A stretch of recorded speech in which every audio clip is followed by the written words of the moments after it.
Hello everyone, welcome back to our channel South City PCMB. आज हमारी सीटीक्यू की आज दूसरी क्लास है। सीटीक्यू आप लोग भूले तो नहीं है। इसका मतलब क्या हुआ? कॉन्सेप्ट थ्रू क्वेश्चंस, मतलब हम क्वेश्चंस की मदद से कॉन्सेप्ट को सीख रहे हैं। इसमें हम लोगों ने जो सबसे पहले चैप्टर उठाया है वो है अर्थमेटिक प्रोग्रेशन। बहुत ही इंपॉर्टेंट चैप्टर है ना। इससे क्वेश्चन आना आपके एग्जाम में 100% तय है। जैसे कि इसमें आपसे ऑब्जेक्टिव क्वेश्चन पूछे जाएंगे, शॉर्ट आंसर टाइप पूछे जाएंगे, लॉन्ग आंसर टाइप पूछे जाएंगे और कभी कभी केस स्टडी भी पूछी जा सकती है इससे। तो आपको इस चैप्टर को इग्नोर नहीं करना है, क्योंकि ये फ्री के नंबर देता है। ये चैप्टर बहुत ही इजी चैप्टर है। बस 2-3 फॉर्मूला का खेल है, उसी को खेलते रहिए और आंसर आता चला जाता है ना। बस हमको ये है पता होना चाहिए कि कौन से फॉर्मूले कहां पे लगाने हैं। बस फॉर्मूले बेस्ड चैप्टर है ये पूरा का पूरा। तो जो हम लोगों ने पिछली क्लास की है, जिसने नहीं देखी अपनी हम लोग की पुरानी क्लास, उसको एक बार प्लीज विजिट करिए, उसको देखिएगा, आपको समझने को काफी कुछ है उसमें भी। आज हम लोग जो क्वेश्चन लेके आए हैं वो ये है कि which of the following are in AP. हमको ये बताना है कि ये जो सारे क्वेश्चंस लिखे हुए हैं इसमें कौन एपी में है, कौन एपी पे नहीं है। इस तरह से क्वेश्चन आपके एग्जाम में आएंगे कि ये बताइए, ये हमारे पास सीरीज है, इसमें कौन एपी में है, कौन एपी पे नहीं है। तो हम कैसे पता करेंगे कि कोई भी सीरीज जो है हमारे पास, कोई भी नंबर सीरीज जो है हमारे पास, वो एपी में है कि नहीं है? हमको पता करना है। We want to know that which of the number series are in AP and which are not in AP. बहुत ही आसान तरीका है इसको जानने का। पिछली क्लास में आप लोग जान भी गए होंगे क्या तरीका होता है जानने का। हमको क्या करना है कि 2 बार, मतलब हमको क्या करना है, 2 टर्म का डिफरेंस ले लेना है। लेकिन डिफरेंस कैसे सिर्फ एक बार लेंगे? मतलब हमने इसको घटाया तो बस हो गया कि 2 आ गया तो एपी में है, नहीं तो एपी में नहीं है। नहीं, हमको क्या करना है, 2 बार डिफरेंस लेना है। हमको 2 बार डिफरेंस लेना है। और डिफरेंस जब हम लोग लें तो हम लोग इस चीज को इंश्योर करें कि डिफरेंस सेम आना चाहिए। अगर डिफरेंस हमारा सेम आ रहा है तो ये हमारी सीरीज एपी में होंगी। अगर डिफरेंस सेम नहीं आ रहा है तो सीरीज हमारी एपी में नहीं होंगी। ठीक है, देखिए पहला क्वेश्चन है, हम यहां पे सॉल्व करते हैं। पहला क्वेश्चन ने लिया कि 2, 4, 8, 16। हमको ये बताना है कि क्या ये सीरीज जो है हमारी, ये जो नंबर सीरीज है, ये हमारी एपी में है कि नहीं है। चलिए हम लोग क्या करें, इसमें डिफरेंस लेके देखते हैं। डिफरेंस कैसे आएगा? 4 - 2 = 2। बहुत अच्छी बात है, पहली बार डिफरेंस ले लिया। अब हमने ये देखा कि डिफरेंस लेने के बाद क्या आ रहा है, तो हमने देखा कि 2 आया। तो इसमें से क्या हमको पता चल जाएगा कि एपी में है कि नहीं? नहीं, हमको एक बार डिफरेंस और लेना है। तो डिफरेंस कैसे लिया जाता है? जो नेक्स्ट टर्म होता है उसमें से प्रीवियस टर्म सब्ट्रैक्ट करना होता है। जो नेक्स्ट टर्म है, यहां पर 4 है और यहां पर 2, मतलब अगले वाले टर्म से पिछले वाले टर्म को सब्ट्रैक्ट करना होता है। ये हो गया D1। अब देखते हैं D2। D2 क्या होगा? अब 8 में से 4 घटा दीजिए। 8 में से 4 घटाया तो हमने देखा अब क्या आया, 4। और एपी की विशेषता, प्रॉपर्टी, कैरेक्टरिस्टिक यही है कि इनके डिफरेंस सेम आने चाहिए। लेकिन यहाँ पे डिफरेंस हम लोग देख रहे हैं सेम नहीं आ रहा है। एक बार 2 आया है और एक बार 4 आया है। तो इसलिए this number series is not in AP. हमको ऐसे लिख देना है। So this number series is not in AP. समझ में आया होगा क्या करना है हम लोग को? क्या करना है, हमको नेक्स्ट टर्म से प्रीवियस वाला टर्म सब्ट्रैक्ट करना है। 2 बार करके देख लीजिए। अगर सेम आ रहा है तो बहुत अच्छी बात है, इससे अच्छी बात कुछ हो ही नहीं सकती दुनिया में, हमारी सीरीज एपी में है। और अगर नहीं आ रहा है तो उससे खराब बात कुछ नहीं हो सकती दुनिया में, हमारी सीरीज एपी में नहीं है। अब देखते हैं नेक्स्ट क्वेश्चन। मैं यहीं पे सारे क्वेश्चन कर रहा हूं, देखिए नेक्स्ट क्वेश्चन है हमारा बी वाला। 2, 5/2, 3, 7/2 एंड सो ऑन, ऐसे चलती चली जा रही है। अब एक बात बताइए, हमारा सवाल क्या है, क्वेश्चन क्या है कि हमको ये बताना है कि ये एपी में है कि नहीं है। ये 7/2 है। सो देख लीजिएगा ध्यान से, ये 7/2 है। आप लोग एक बार चाहिए तो खुद से ट्राई करके देख लीजिएगा। वीडियो पॉज करिए, ट्राई करके देख लीजिए। जब ना बने या बन जाए तो एक बार वीडियो प्ले करके देख लीजिए कि सोल्यूशन आपका क्या आ रहा है, या सोल्यूशन आपसे हमारा और आपका मैच कर रहा है कि नहीं कर रहा है। ठीक, तो आप एक बात बताइए कि 2 को तो हमने 2 लिख दिया, क्या 5/2 को हम 2.5 लिख सकते हैं? बिल्कुल लिख सकते हैं। 2.5 है ये, 2.5, 2.5 है। फिर उसके बाद क्या आ गया, 3 आ गया। फिर क्या आएगा, 7/2 को क्या हम 3.5 लिख सकते हैं? बिल्कुल लिख सकते हैं। And so on. तो इसका मतलब क्या हुआ कि जो सीरीज हमको दी हुई है यहाँ पे, ये है 2, 2.5, 3, 3.5 एंड सो ऑन, इस तरह से चलती चली जा रही है। बहुत ध्यान से देखिएगा आप लोग कि 2.5 में से 2 जाएगा तो चलिए यहाँ पे निकाल देता हूँ। 2.5 - 2 तो डिफरेंस क्या आया, 0.5। फिर हमने D2 निकाला, D2 क्या आएगा, 3 - 2.5, फिर क्या आया 0.5। तो यहां पर हम देख रहे हैं कि हमारा डिफरेंस सेम आ रहा है। तो जब भी डिफरेंस सेम आ रहा हो तो हम ये कहेंगे कि हमारी नंबर सीरीज एपी में है। तो यहां पे हम लोग लिख देंगे yes this is in AP, yes this is in AP. यही नहीं, एक सवाल और सुनिए। सवाल यह भी हो सकता है कि पहली चीज तो आप ये बताइए कि ये एपी में है कि नहीं, फिर आप ये भी बताइए कि इसके बाद के 2-4 टर्म कितने होंगे। कोई 4 टर्म बता दीजिए कि इसके बाद क्या आएंगे। तो हमको पता है 3.5 के बाद क्या आएगा, 4 आएगा, फिर क्या आएगा 4.5 आएगा, फिर क्या आएगा 5 आएगा, फिर क्या आएगा 5.5 आएगा। तो इस तरह से हमारी सीरीज चलती चली जाएगी। तो हमको यहां से हम लोगों ने क्या देखा, पहली चीज तो ये देखी कि ये बताइए कि हमारी नंबर सीरीज एपी में है कि नहीं है। दूसरी चीज ये बताइए अगर एपी में है, if this number series is in AP then tell further 4 to 5 terms, मतलब उसके बाद 4-5 टर्म क्या होंगे वो बता दीजिए। बड़ी आसानी से बता दिया, ठीक है, जो मुझे समझ में आया होगा आप लोग को। अब हम लोग देखते हैं इसका नेक्स्ट क्वेश्चन। नेक्स्ट क्वेश्चन कह रहा है सी पार्ट के 3, 3 + √2, 3 + 2√2, 3 + 3√2 एंड सो ऑन। इस तरह से हमारी सीरीज चल रही है, हमारी नंबर सीरीज चल रही है। हमको क्या करना है, ये बताना है कि ये एपी में होगी कि ये एपी में नहीं होगी। आपकी एनसीईआरटी के ये सारे क्वेश्चन है। तो हमको क्या करना है, सबसे पहले डिफरेंस निकाल लें। d1 क्या होगा 3 + √2 - 3। तो 3 से 3 कैंसिल, तो आया क्या √2। बहुत अच्छी बात है, हमारा पहला डिफरेंस आ गया। कितना आया, √2 आ गया। फिर क्या करें, d2 निकाल लें। तो d2 क्या होगा 3 + 2√2 - 3 + √2। देखिए हम लोग कर क्या रहे हैं, ध्यान दीजिएगा इस चीज को। हम लोग हमेशा नेक्स्ट वाले टर्म से प्रीवियस वाला टर्म माइनस कर रहे हैं, नेक्स्ट टर्म से प्रीवियस वाला टर्म माइनस कर रहे हैं, और ये देख रहे हैं कि डिफरेंस सेम आ रहा है कि डिफरेंस सेम नहीं आ रहा है। ठीक है, तो इसको और इसको हमने जब कैंसिल किया तो 3 और 3 कैंसिल हो गया, 2√2 + √2, ये क्या हो गया 3√2। सॉरी, यहाँ पे एक गलती हो गई, हमको माइनस करना है ना, हमको यहाँ पे माइनस करना है। तो 3 + 2√2 - 3 + 2√2 - 3 + √2। तो जब इसको हम लोग माइनस करेंगे तो क्या होगा 3 + 2√2 - 3 - √2। तो 3 से 3 कैंसिल, √2 में से 2√2 में से √2 जाएगा तो क्या बचेगा √2। तो यहाँ पर हमने ये चीज देखी कि d1 भी √2 है और d2 भी √2 है। तो इसका मतलब क्या हुआ कि ये सीरीज हमारी एक बार फिर से किसमें है, एपी में है।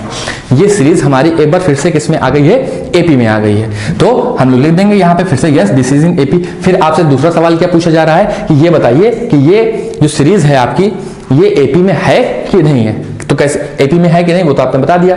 अब क्या करना है, इसके बाद के 2-3 टर्म बताने हैं। तो क्या होंगे 3 + 4√2, फिर क्या होंगे 3 + 5√2, फिर क्या होंगे 3 + 6√2, फिर क्या होंगे 3 + 7√2 एंड सो ऑन। इस तरह से हमारी एपी चलती चली जाएगी।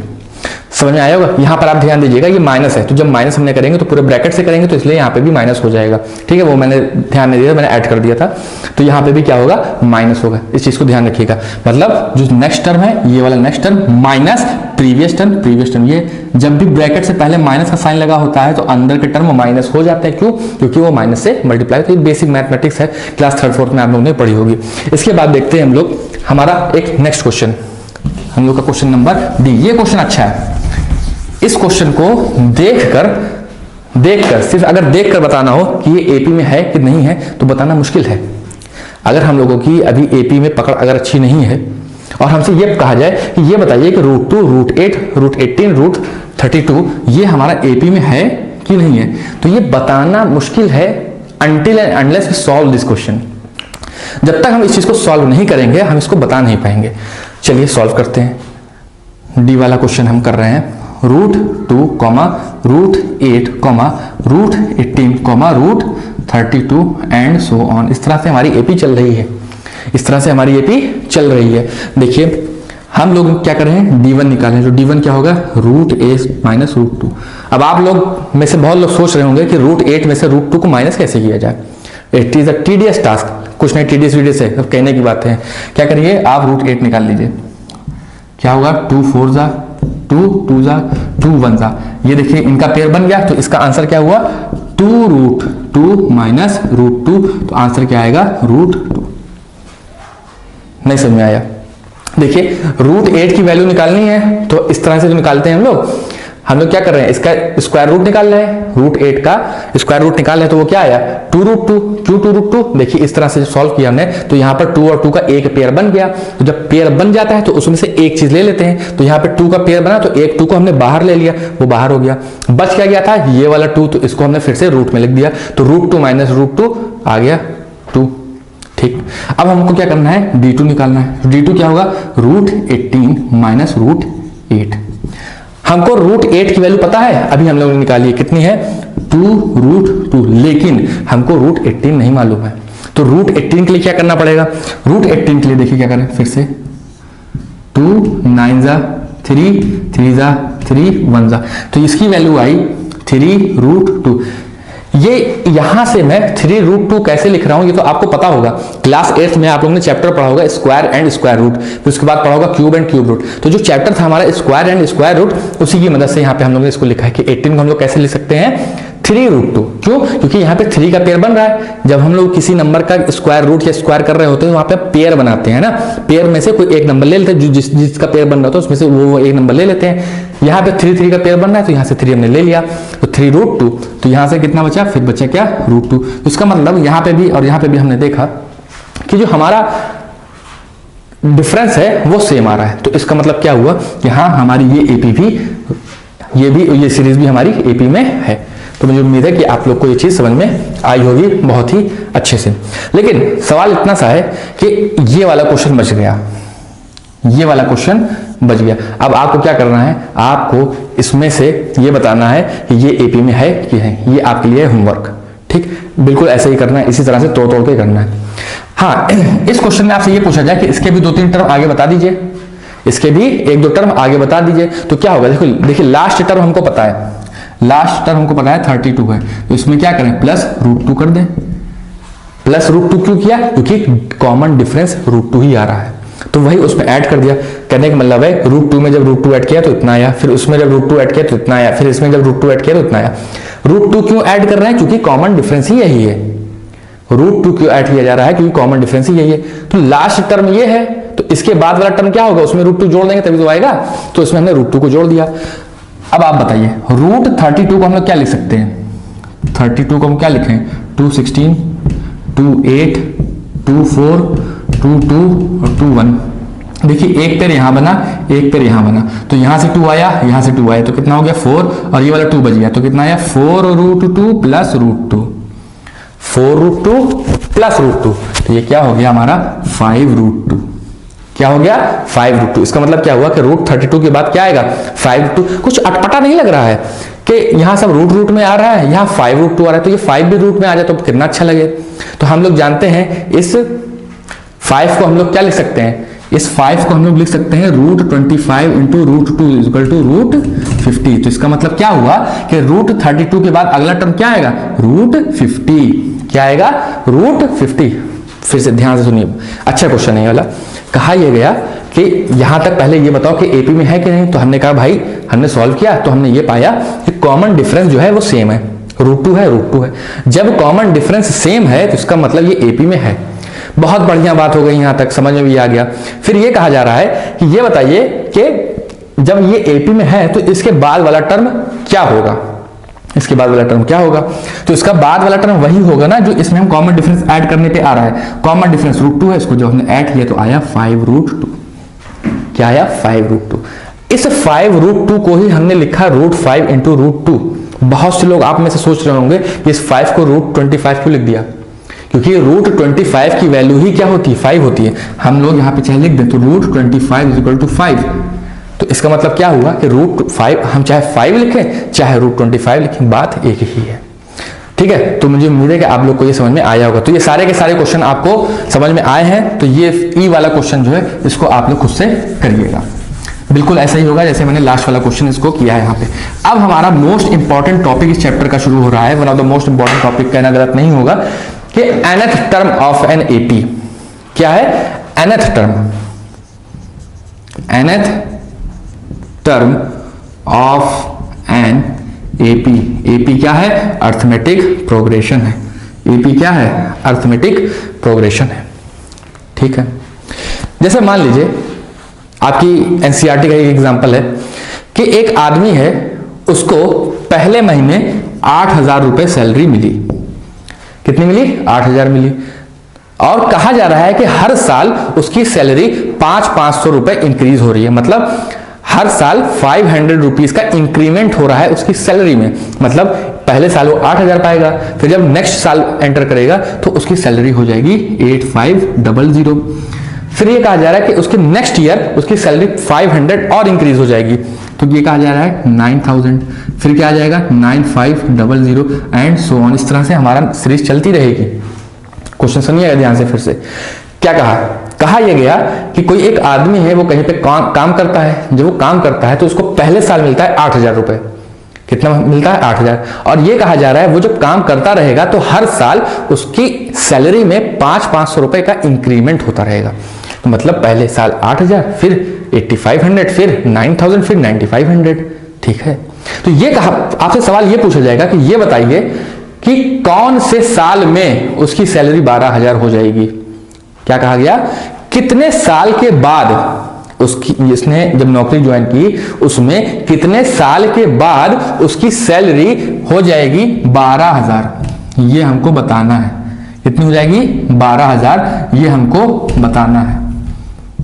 ठीक है, तो इस तरह की सीरीज को सॉल्व करने के लिए एक सूत्र बनाए, एक थ्योरम बनाए, एक फॉर्मूला बना, nth term of an AP. तो इन तरह के जो क्वेश्चंस होते हैं उनको सॉल्व करने के लिए जो फॉर्मूला बना उसी को कहते हैं nth term of an AP. nth term वो टर्म होता है जो हमको निकालना होता है।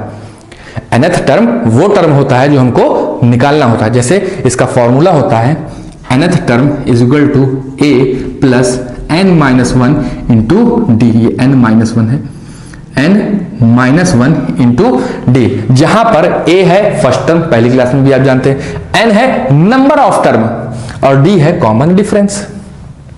हमको कितना पैसा लाना है? हमको लाना है 12,000। कितना पैसा पहुंचाना है? 12,000, 12,000। तो लास्ट वाला टर्म या nth टर्म कितना हो गया? 12,000। कितना हो गया? 12,000। a फर्स्ट टर्म कितना है? 8,000। कितना है? 8,000 प्लस n-1 कितने साल बाद उस आदमी की सैलरी 12,000 हो जाएगी, तो वो हमको पता नहीं, वही हमसे पूछा गया है, उसको हमने मान लिया है n, यानी n मतलब नंबर ऑफ टर्म्स। इस क्वेश्चन में होगा n नंबर ऑफ ईयर्स, है ना, नंबर ऑफ ईयर्स। और d कितना होगा? इसमें से इसको घटा दीजिए तो कितना होगा? 500। Next term minus previous term. Difference हम लोग जानते हैं कि 500 का है, क्योंकि हर साल उसकी सैलरी 500 रुपए बढ़ रही है। ठीक है, इसको सॉल्व करते हैं। तो ये 12,000 में से ये 8,000 इस तरफ जब आएगा, 12,000 माइनस 8,000 इज इक्वल टू, इसको मल्टीप्लाई करेंगे तो क्या होगा? 500n minus 500। ठीक, इसको सॉल्व किया तो आया 4,000 is equal to 500n minus 500। ये 500 जब इधर आ जाएगा तो कितना हो जाएगा? 4,500 इज इक्वल टू 500n। यहां से n की वैल्यू कितनी आ गई? 4,500 अपॉन में 500 कट गया तो आया कितना? 9। यानी वो आदमी जब 9 साल जॉब कर लेगा, 9 साल नौकरी कर लेगा, तब उसकी सैलरी कितनी हो जाएगी? 12,000। तो ये फायदा है एपी का। अब आप लोग सोच रहे होंगे कि सर क्या बेखूबियत बताई है, अगर पहले साल 8,000 है, दूसरे साल 8500 8,500 है, तो ऐसे तो हम उंगली बता देंगे कब 12 होगी, 9 बार गिनेंगे हो जाएगा। इतना झमेला करने की जरूरत ही क्या है ना? कहीं ना कहीं गलती कर सकते हैं हम, तो इसको बताने की जरूरत क्या है? इसको बताने की जरूरत यह है कि हमेशा ये नहीं पूछेगा कि 12,000 कब होगा। क्वेश्चन कभी कभी बहुत ही आगे का पूछ देता है जो हम नॉर्मली कैलकुलेट नहीं कर सकते, या अगर कैलकुलेट करेंगे तो गलती कर जाएंगे। तो इसीलिए इन सब चीजों के लिए बनाया गया है ये फॉर्मूला। इस फॉर्मूले को आप लोग 5 स्टार मार्क करके रख लीजिएगा। इसी पे मान कीजिए 2 से 3 नंबर का क्वेश्चन आपके बोर्ड में आने वाला है। इसी फॉर्मूले के ऊपर 2 से 3 नंबर का क्वेश्चन आपके बोर्ड में आने वाला है। और 80 मार्क्स का जो पेपर बनता है उसमें 2-3 नंबर बहुत मायने करते हैं, है ना। जब 80 मार्क्स का क्वेश्चन बन रहा है, अनगिनत चैप्टर ही आ जा रहे हैं और उसमें 2-3 नंबर का हमको मालूम है कि इस फॉर्मूले से आएगा, तो उसमें गलती क्या है इसको पढ़ लेने से। तो इसके ऊपर अब हम लोग का जो हमारी क्लास रहेगी वो अब हमारी रहेगी इस टॉपिक के ऊपर कि nth term is equal to a plus n-1 into d. एक क्वेश्चन करते हैं इसके ऊपर। आज कहा जा रहा है फाइंड, यहां पे मैं लिख रहा हूं क्वेश्चन है 2, 7, 12 12। ये है हमारे पास AP, कहा गया कि ये है हमारे पास AP, ये कहा गया कि ये है हमारे पास AP। तो ये बताइए कि इसका 10th टर्म क्या होगा। हमको क्या करना है, 10th टर्म बताना है इसका, कि इस सीरीज में पहला टर्म है, ये दूसरा है, ये तीसरा है, ऐसे ऐसे ऐसे करते करते इसका 10th टर्म क्या होगा। आप उंगली पे कैलकुलेट कर सकते हैं, लेकिन कितनी बार करेंगे, तो इसलिए इससे अच्छा है कि फॉर्मूला इस्तेमाल कर लीजिए। फॉर्मूला क्या कहता है कि an is equal to a plus n minus 1 into d is equal to a, हम लोग सब जानते हैं, अब तो याद भी हो गया होगा कि a होता है फर्स्ट टर्म, तो हो गया 2 प्लस n माइनस 1।